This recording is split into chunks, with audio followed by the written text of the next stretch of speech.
The Beetle by Richard Marsh. Chapter 39. Miss Louisa Coleman. That the house over the way was tenanted was plain to all the world. At least one occupant sat gazing through the window of the first floor front room. An old woman in a cap, one of those large, old-fashioned caps which our grandmothers used to wear, tied with strings under the chin.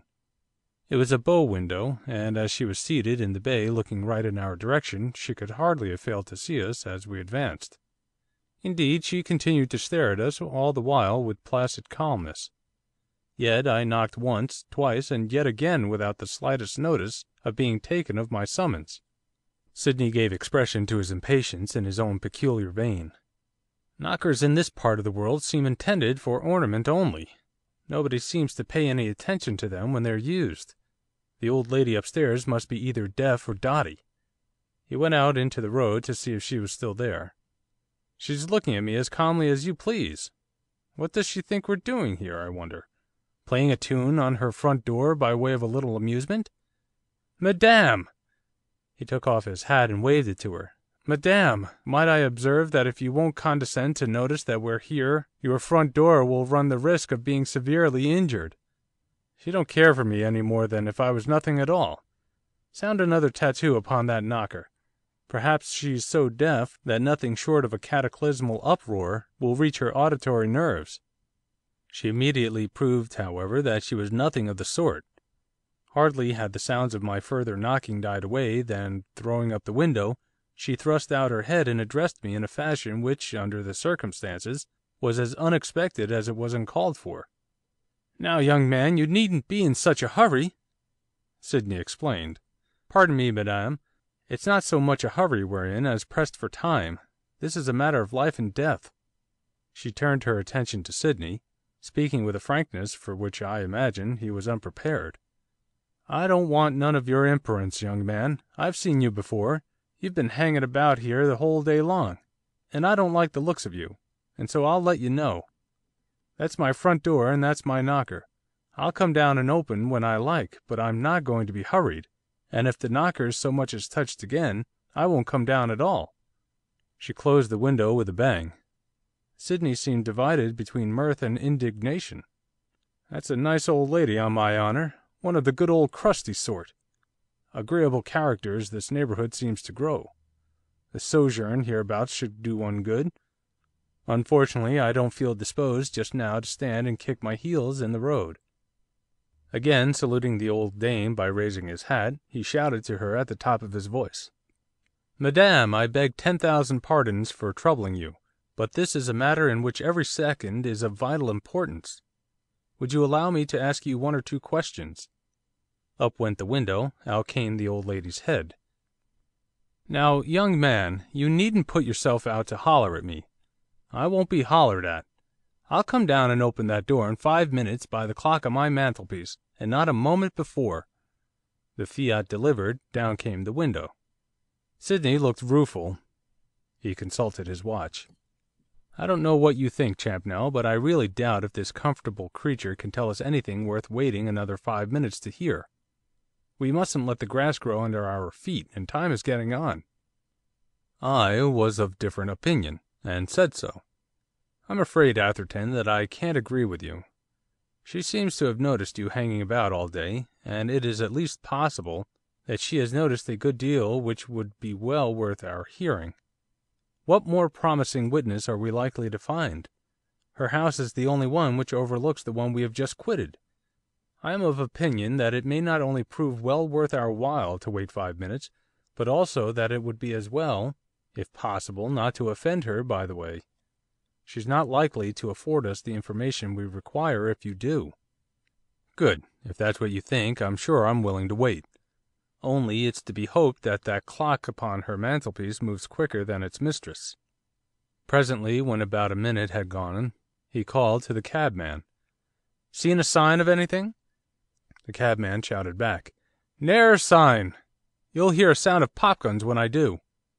Those 5 minutes did seem long ones, but at last Sydney, from his post of vantage in the road, informed us that the old lady was moving.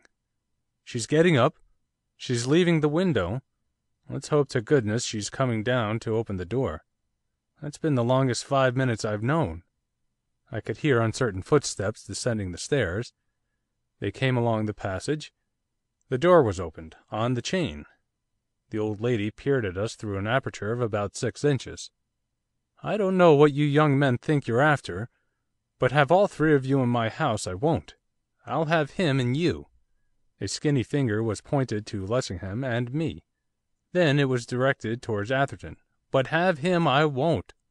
So if it's anything particular you want to say to me, you'll just tell him to go away.' On hearing this, Sydney's humility was abject. His hat was in his hand, he bent himself double. 'Suffer me to make you a million apologies, madame, if I have in any way offended you. Nothing, I assure you, could have been farther from my intention, or from my thoughts.' 'I don't want none of your apologies, and I don't want none of you neither. I don't like the looks of you, and so I tell you. Before I let anybody into my house you'll have to sling your hook.' The door was banged in our faces. I turned to Sydney. 'The sooner you go the better it will be for us. You can wait for us over the way.' He shrugged his shoulders and groaned, half in jest, half in earnest. 'If I must, I suppose I must. It's the first time I've been refused admittance to a lady's house in all my life. What have I done to deserve this thing? If you keep me waiting long I'll tear that infernal den to pieces.' He sauntered across the road, viciously kicking the stones as he went. The door reopened. 'Has that other young man gone?' 'He has.'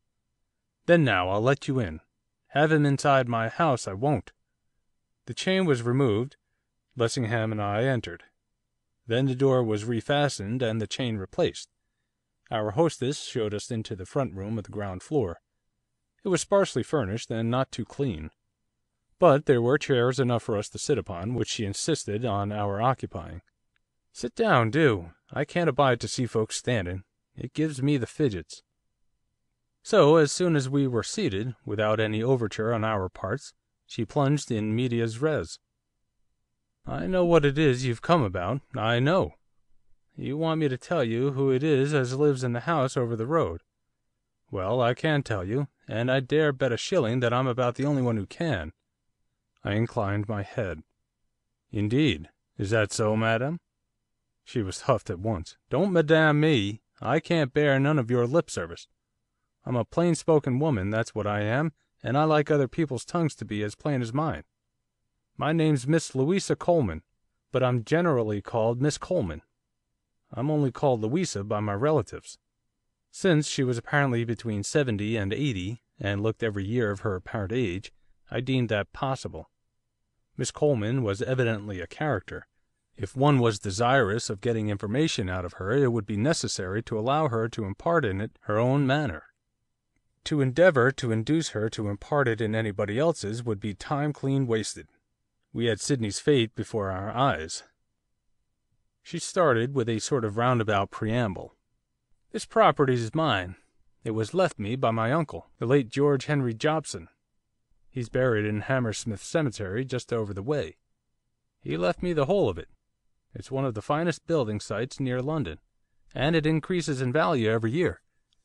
And I'm not going to let it for another 20, by which time the value will have more than trebled. So if that is what you've come about, as heaps of people do, you might have saved yourselves the trouble. I keep the board standing just to let people know that the ground is to let. Though, as I say it won't be for another 20 years, when it'll be for the erection of high-class mansions only, same as there in Grosvenor Square. No shops or public houses, and none of your shanties. I live in this place just to keep an eye on the property. And as for the house over the way, I've never tried to let it, and it never has been let, not until a month ago, when one morning I had this letter. You can see it if you like.' She handed me a greasy envelope which she fettered out of a capacious pocket which was suspended from her waist, and which she had to lift up her skirt to reach. The envelope was addressed in unformed characters, 'Miss Louisa Coleman, The Rhododendrons, Convolvulus Avenue, High Oaks Park, West Kensington.' I felt, if the writer had not been of a humorous turn of mind, and drawn on his imagination, and this really was the lady's correct address, then there must be something in a name. The letter within was written in the same straggling, characterless calligraphy. I should have said, had I been asked off hand, that